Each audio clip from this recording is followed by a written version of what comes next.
Hello everyone, welcome back to my channel. आज की video में हम डिस्कस करेंगे कॉस्ट के बारे में। कॉस्ट मीन्स वो अमाउंट जो कि किसी भी प्रोड्यूसर को बियर करना पड़ता है इनपुट को आउटपुट में कन्वर्ट करते वक्त। ओके, तो cost is the total expense incurred in producing a commodity. किसी भी कमोडिटी को मीन्स किसी भी गुड्स को प्रोड्यूस करते वक्त जितनी भी एक्सपेंस आते हैं उन सबको क्या कहा जाता है? कॉस्ट। ओके, तो cost is the sum of total of explicit and implicit cost. Cost का मतलब क्या है? जितने भी एक्सप्लिसिट कॉस्ट है, जितने भी इम्प्लिसिट कॉस्ट है, उन सब का कॉम्बिनेशन। तो यहाँ पे इम्प्लिसिट और एक्सप्लिसिट कॉस्ट का मतलब क्या है उसके बारे में हम डिस्कस करेंगे। एक्सप्लिसिट कॉस्ट का मतलब वो एक्सपेंस जो कि कंपनी के ऑनर को पेमेंट करना पड़ रहा है टू द आउटसाइडर। क्यों? क्योंकि कंपनी उनसे गुड्स या फिर उनसे कोई सर्विसेज ले रही है। ओके, तो it is the actual money expenditure on input और payment made to outsider. Outsider को पेमेंट की जा रही है। क्यों? For the hiring their factor services, क्योंकि कंपनी उनकी सर्विसेज को ले रही है। जैसे कि wages paid to the employees, company में वेजेस पे किया जाता है एम्प्लॉयज को। क्यों पे किया जाता है? क्योंकि वो लोग कंपनी के लिए काम कर रहे हैं, उनका गुड्स प्रोड्यूस करके दे रहे हैं। ओके, या फिर पेमेंट फॉर रॉ मटेरियल। यहाँ पे रॉ मटेरियल अगर किसी ने परचेज किया है तो उसके बदले ही पेमेंट करनी पड़ेगी, तो ये क्या कहलाएगा? Explicit cost. तो एक्सप्लिसिट कॉस्ट का मतलब क्या है? एक्चुअल मनी एक्सपेंडिचर जो कि हमने पे किया किसी आउटसाइडर को, उससे कोई गुड्स लिया या फिर उससे कोई सर्विसेज ली है उसके बदले। Okay, next one is implicit cost. Implicit cost का मतलब क्या है? अब जैसे अगर कोई ऑनर अपनी कंपनी में खुद से काम कर रहा है तो उसके बदले उसे कोई सैलरी तो मिल नहीं रही, क्योंकि वो अपना ही तो कंपनी चला रहा है। तो इस केस में इसे माना जाता है इम्प्लिसिट कॉस्ट। डिटेल में पढ़ते हैं। It is the estimated value of input supplied by the owner including normal profit.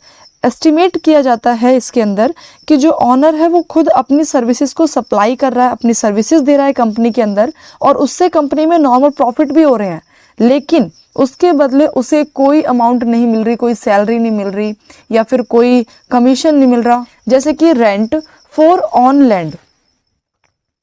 अगर किसी पर्सन ने अपने ही जमीन पे कोई अपना बिजनेस सेटअप किया है तो इस केस में उसे उस जमीन से कोई रेंट नहीं मिलेगा, क्योंकि उसने खुद का बिजनेस सेटअप किया है, और ना ही उसे कहीं रेंट पेमेंट करने की रिक्वायरमेंट है।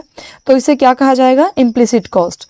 कि ऐसी कॉस्ट जिसमें ऑनर खुद अपनी सर्विसेज दे रहा है या फिर खुद का अपना कोई असेट्स लगा रहा है, लेकिन उसके बदले उसे कोई अमाउंट नहीं रिसीव हो रही। Okay, next one is salary for the services of entrepreneur. Entrepreneur मतलब बिजनेसमैन जो कि खुद की सर्विसेज प्रोवाइड कर रहा है लेकिन उसको कोई सैलरी नहीं मिल रही, लेकिन वही अगर किसी दूसरी कंपनी में काम करता तो उसे काम के बदले सैलरी मिलती। तो इसे क्या कहा गया है? Implicit cost.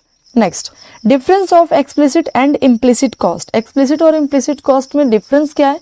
तो first meaning, it is the payment made to outsider for hiring factor services. Explicit cost का मतलब है कि हम जब कहीं बाहर से कोई सर्विसेज हायर करते हैं तो उसके बदले में पेमेंट करते हैं, जिसे एक्सप्लिसिट कॉस्ट कहा जाता है। और इम्प्लिसिट कॉस्ट का मतलब है कि सेल्फ सप्लाई कर रहा है जो ऑनर अपनी सर्विसेज, उसे कहा जाता है इम्प्लिसिट कॉस्ट, क्योंकि उसके बदले उसे कोई सैलरी या वेजेस नहीं मिल रही। Next, money payment. Explicit cost के अंदर मनी पेमेंट की जाती है क्योंकि या तो कोई परचेजिंग की गई है या फिर कोई हायरिंग की गई है, तो इस केस में पेमेंट की जाएगी। बट इम्प्लिसिट कॉस्ट के अंदर कोई पेमेंट की रिक्वायरमेंट नहीं है, क्योंकि ऑनर खुद ही काम कर रहा है और खुद का बिजनेस है, तो उसमें किस बात की पेमेंट? तो there is no money payment involve. Implicit cost के अंदर कोई मनी की पेमेंट नहीं होती। Next one is example. Implicit cost का एग्जाम्पल है पेमेंट ऑफ वेजेस। वेजेस की पेमेंट करनी होती है, या इंश्योरेंस करा रखा है तो उसकी पेमेंट करनी होगी। और इम्प्लिसिट कॉस्ट का मतलब जैसे रेंट ऑफ ऑन लैंड, अपनी ही जमीन पे बिजनेस चलाया जा रहा है, या फिर salary for the services of entrepreneur. Entrepreneur means businessman जो कि सर्विसेज प्रोवाइड कर रहा है अपनी ही कंपनी के अंदर, बट उसे उसके बदले में कोई चार्जेस रिसीव नहीं हो रहे। ओके, तो ये था टॉपिक इम्प्लिसिट और एक्सप्लिसिट कॉस्ट का। नेक्स्ट हम डिस्कस करेंगे अपॉर्चुनिटी कॉस्ट। तो अपॉर्चुनिटी कॉस्ट का मतलब क्या है? Opportunity cost is the cost next best alternative foregone. किसी बेस्ट अल्टरनेटिव को चूज करने के लिए अगर किसी चीज का सैक्रिफाइस किया जाए तो उसे क्या कहा जाता है? Opportunity cost. एग्जाम्पल से समझते हैं। Suppose a farmer can produce either 50 quintals of rice और 40 quintals of wheat। एक फार्मर है जो कि अपनी जमीन पर 50 क्विंटल्स ऑफ राइस उगा सकता है और 40 क्विंटल्स का वीट उगा सकता है गिवन रिसोर्सेज के साथ, जितना उसके पास रिसोर्सेज है, जितना उसके पास सामान है उसके according. If he choose to produce rice, अगर उसने चूज किया कि मुझे अपनी पूरी जमीन पे सिर्फ राइस ही उगाना है, इस केस में यहाँ पे अपॉर्चुनिटी कॉस्ट क्या कहलाएगा? वीट का, कि उसने राइस उगाने के लिए वीट को सैक्रिफाइस किया, तो then he will have to forgo the opportunity of producing 40 quintal of wheat. 40 quintal wheat को उसने क्या किया? सैक्रिफाइस किया, जिसे क्या कहा जाता है? Opportunity cost. ओके, नेक्स्ट अब हम डिस्कस करेंगे टोटल कॉस्ट। टोटल कॉस्ट का मतलब क्या है? किसी भी गुड्स को प्रोड्यूस करने में जितना भी कॉस्ट आता है, फिर चाहे वो रेंट का हो या फिर एडवर्टीजमेंट का एक्सपेंस हो, सभी एक्सपेंस को इंक्लूड करते हुए जो कॉस्ट आएगी उसे हम क्या कहते हैं? Total cost. तो it is the total expenditure incurred by a firm on the factor of production requirement for the production of a commodity. किसी भी गुड्स को प्रोड्यूस करते वक्त जितने भी खर्चे आते हैं, जितना भी एक्सपेंस होता है, उन सबको क्या कहा जाएगा? टोटल करके टोटल कॉस्ट। ओके, तो total cost is divided into two kinds of cost. Total cost को दो पार्ट्स में डिवाइड किया गया है। First one is total fix cost and next one is total variable cost. Total fix cost, जैसा कि नाम से क्लियर हो रहा है कि ऐसा कॉस्ट जो कि फिक्स है, जिससे आउटपुट पे कोई इफेक्ट नहीं पड़ रहा। मतलब अगर आउटपुट में कोई चेंजेस आ रही है, कॉस्ट पे कोई चेंजेस नहीं आ रही। फिक्स का मतलब कि बिल्कुल फिक्स है, रिजिड है। तो fix cost referred to those cost which don't vary directly with the level of output, जिससे आउटपुट के लेवल पे कोई फर्क नहीं पड़ रहा। जैसे अगर हमने अपने बिजनेस के लिए कोई बिल्डिंग रेंट पे लिया है, कंपनी के अंदर अगर कोई गुड्स प्रोड्यूस ना करे तो क्या हमें रेंट पे नहीं करना पड़ेगा? ऐसा नहीं होता।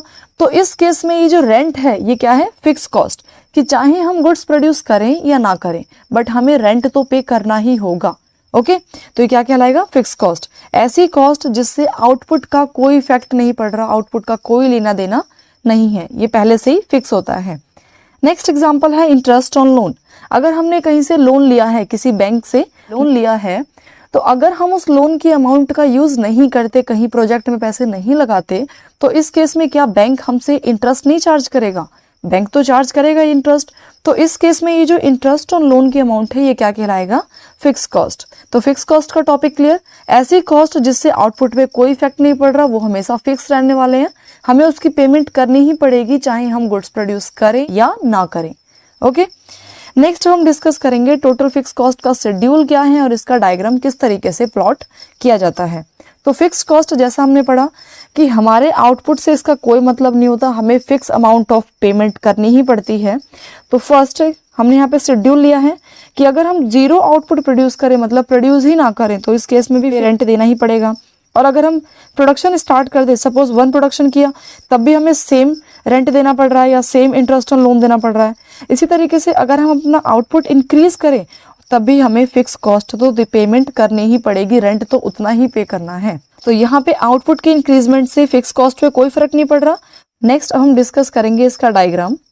तो ये है वाई एक्सिस और X axis. Y axis show कर रहा है फिक्स कॉस्ट को और एक्स एक्सिस शो कर रहा है आउटपुट को, कि कितना आउटपुट प्रोड्यूस किया गया। तो जब 1 आउटपुट प्रोड्यूस किया गया तो 12 फिक्स कॉस्ट है शेड्यूल के अकॉर्डिंग, और अगर 2 प्रोड्यूस करे तब भी 12।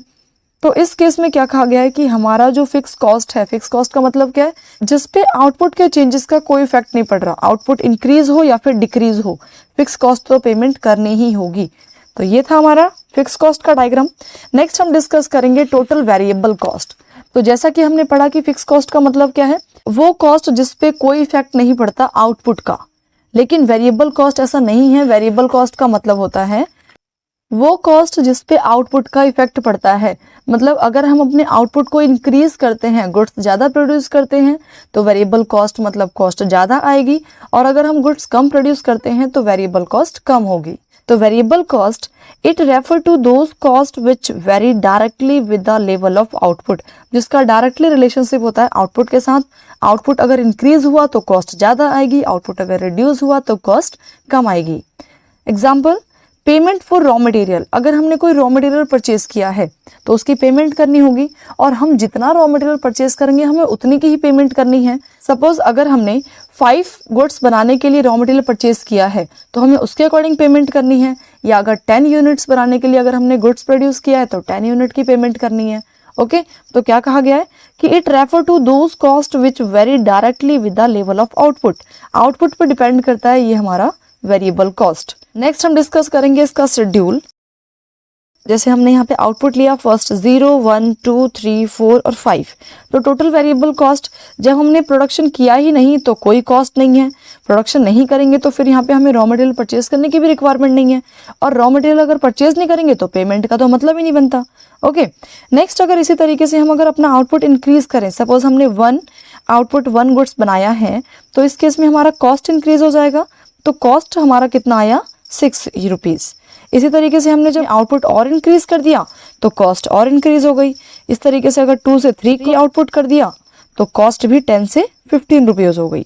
तो यहाँ पे कहा गया है टोटल वेरिएबल कॉस्ट का मतलब कि हम जितना अपना आउटपुट लेवल इंक्रीज करते हैं हमारा जो टोटल वेरिएबल कॉस्ट है उतना ही इंक्रीज होता जाएगा।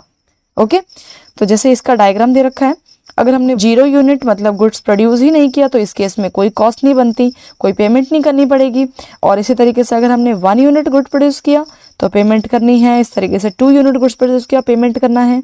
तो ये एक डायग्राम प्लॉट हो गया एस शेप का टोटल वेरिएबल कॉस्ट, जो कि इस शेड्यूल के अकॉर्डिंग बनाया गया है। जब 0 प्रोडक्शन था तो 0 कॉस्ट, जब 1 प्रोडक्शन है तो 6 रुपये कॉस्ट। इसी तरीके से जब प्रोडक्शन इंक्रीजमेंट है तो कॉस्ट भी इंक्रीजमेंट हो रही है। ओके, नेक्स्ट हम डिस्कस करेंगे टोटल कॉस्ट, जो कि टोटल वेरिएबल कॉस्ट और टोटल फिक्स कॉस्ट का कॉम्बिनेशन है।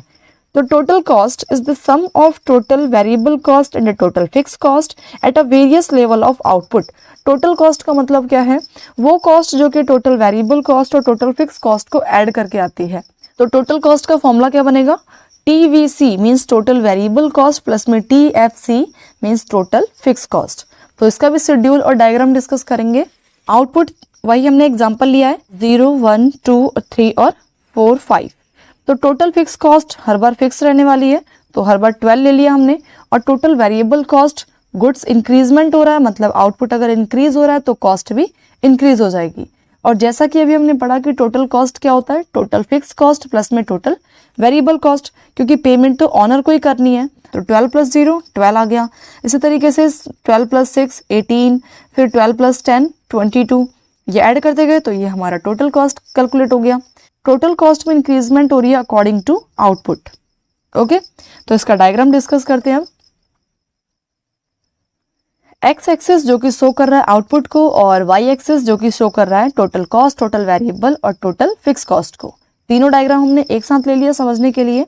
तो टोटल फिक्स कॉस्ट जैसा हमने पीछे भी डिस्कस किया कि टोटल फिक्स कॉस्ट चाहे हम कितना भी गुड्स प्रोड्यूस करें कॉस्ट तो बिल्कुल फिक्स रहने वाली है। तो ये एक हॉरिजॉन्टल लाइन ड्रॉ कर दी टोटल फिक्स कॉस्ट के लिए।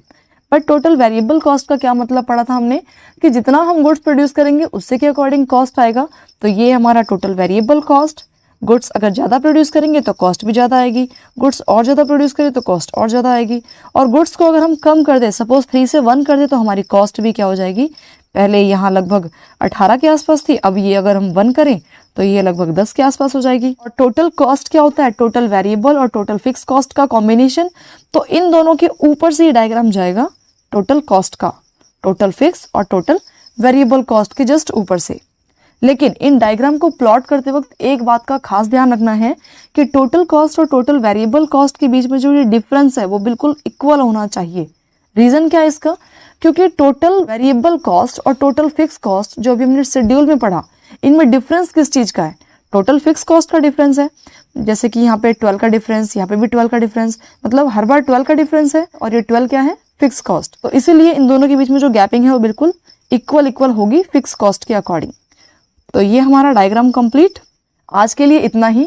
नेक्स्ट वीडियो में हम डिस्कस करेंगे एवरेज कॉस्ट। आई होप आपको आज का ये टॉपिक क्लियर हो गया होगा टोटल कॉस्ट का। अगर आपको इस टॉपिक से रिलेटेड कोई भी डाउट हो तो आप कमेंट सेक्शन में कमेंट करें, और अगर आपको ये वीडियो हेल्पफुल लगी हो तो चैनल को लाइक, शेयर एंड सब्सक्राइब करें। Thanks for watching.